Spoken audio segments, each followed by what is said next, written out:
राहुल गांधी यांच्यावर ज्या पद्धतीने भाजपचे खासदार आणि आमदारांनी वक्तव्य केलं होतं त्यानंतर काँग्रेसकडून जे आहे ते निषेध आंदोलन केलं जात आहे आणि या ठिकाणी आपण पाहतोय की बंटी पाटील असतील किंवा विरोधी पक्षनेते विजय वडेट्टीवार असतील हे या आंदोलनामध्ये सहभागी झाल्याचं आपल्याला चित्र पाहायला मिळतं। भाईंदरमध्ये हे आंदोलन होतंय। सतेज पाटील आपल्यासोबत आहेत। या ठिकाणी आंदोलन होतंय। संपूर्ण महाराष्ट्रात आंदोलन घेण्याची भूमिका घेतली होती। या ठिकाणी होते काय प्रतिक्रिया? नाही, राहुल गांधींच्या बद्दल बदनामीकारक बोलणे, त्यांचा अपमान करणे, राहुल गांधींची धास्ती भाजपनं एवढी घेतलेली आहे की कुठल्याही पातळीवर ते जात आहेत। हा सुसंस्कृत महाराष्ट्र आहे। या महाराष्ट्रामध्ये असं चालत नाही आणि जनता निश्चितपणे त्याचं उत्तर देईल। मला वाटतं बोंडे असतील, गायकवाड असतील यांची आमदारकी आणि खासदारकी सुद्धा त्याच्यावर कारवाई व्हायला पाहिजे अशी आमची अपेक्षा आहे।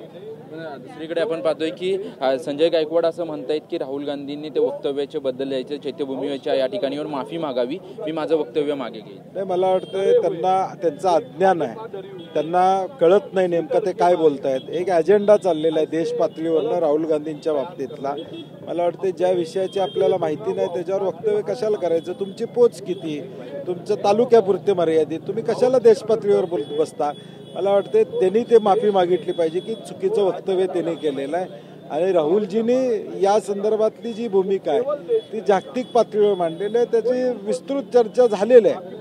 त्यांच्याकडून असं म्हटलं जातंय, म्हणजे आपले नेते असं म्हणतात की यांच्यावरती कारवाई केली जात नाही, यांच्यावरती बोललं जात नाही, उलट त्यांना समर्थन केलं जातंय असं वारंवार सांगितलं। मला वाटतं सत्तेतले पक्ष त्यांच्या लोकांना वाचवायचं काम त्या ठिकाणी करतात। राहुलजींच्यावर कारवाई झाली त्यावेळी ताबडतोब त्यांची खासदारकी त्या ठिकाणी घालवण्यात आले, अगदी घर काढण्यात आलं। आज बोंडेंच्यावरती कारवाई होणार का? गायकवाडांच्यावरती कारवाई होणार का? तुम्ही अपमानकारक या ठिकाणी बोलता आणि अपमान करण्याचा प्रयत्न करता आणि भाजप त्याला पाठबळ देते। याचा अर्थ भाजपनं राहुल गांधींची धास्ती घेतलेली आणि एक षडयंत्राचा भाग आहे। एकाच वेळी सगळे लोक बोलायला लागलेले आहेत वेगवेगळ्या टप्प्यावर। याचा अर्थ ते टार्गेटेड चाललेलं आहे, परंतु या देशातली जनता हे जाणते। वारंवार असं देखील म्हटलं जातंय की नाना पटोले असं देखील म्हटले की शेतकऱ्यांना आतंकवादी म्हटलं होतं। दुसरीकडे तुम्ही देखील म्हणताय की राहुल गांधींवरती कुठेतरी त्यांना संपवण्याचं कुठेतरी षडयंत्र केले जाते, वारंवार भाषणामध्ये देखील उल्लेख केला जात होता। नाही, तेच म्हणतो ना, आज देशामध्ये 2000 मागच्या 10 वर्षामध्ये विरोधी पक्ष नेता म्हणून भूमिका निभावण्याचं काम कशा पद्धतीनं दाबण्याचा प्रयत्न सत्ताधारी पक्षाने केला। आज पहिल्यांदा आहे की राहुल गांधी जी विरोधी पक्ष नेते झाले आणि या सरकारला किमान 7-8 निर्णय परत घ्यावे लागले। म्हणजे त्या ठिकाणी ब्रॉडकास्टिंग बिल असेल, वेगवेगळे मुद्दे असतील, हे परत घेण्याची वेळ त्या ठिकाणी आली। याचा अर्थ काय?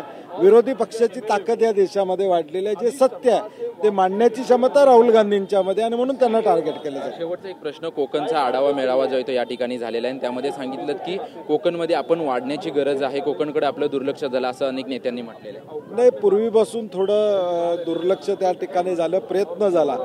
खलिफे मॅडमना आमदारकी देण्यात आली, दलवाई साहेबांना खासदारकी आपण त्या ठिकाणी दिली, अनेक प्रयत्न झाले। पूर्वी राणेसाहेब होते, ते निघून त्या ठिकाणी गेले। अशा अनेक घटना कोकणाच्या बाबतीत झाल्या। अनेक सक्षम नेतृत्व आपल्याला तयार करता आलं नाही, म्हणून आमचा यावेळी प्रयत्न आहे की कमी प्रत्येक जिल्ह्यामध्ये एक जागा विधानसभेची मिळाली तर उद्याच्या भविष्यकाळात काँग्रेसला ती आधारवड ठरू शकते। थोरात साहेब म्हटलेत की महाविकास आघाडीमध्ये काँग्रेसचा मुख्यमंत्री होईल, वारंवार मुख्यमंत्री संदर्भात चर्चा झाली। ते आता प्रसार माध्यमात याच्या चर्चेत मी परवा सुद्धा सांगितलं की महाविकास आघाडीची सत्ता येणं हे आमच्या दृष्टीने या ठिकाणी महत्त्वाचं आणि आमच्यापेक्षा जनतेच्या मनामध्ये महाराष्ट्रातल्या जनतेची इच्छा आहे की महाविकास आघाडीची सत्ता यावी। नक्कीच आपण या ठिकाणी पाहतोय की काँग्रेसचं आंदोलन जे आहे ते मीरा भाईंदरच्या या ठिकाणी सुरू झालेलं आहे आणि त्या ठिकाणी आढावा मेळावा जो आहे तो कोकण विभागाचा झाला होता आणि आता हे आंदोलन जे आहे ते आंदोलन संजय गायकवाड आणि खासदार अनिल बोंडे यांच्या विरोधात सुरू आहे। कॅमेरामन अज्ञातसह निवृत्ती बाबर, TV9 मराठी, भाईंदर।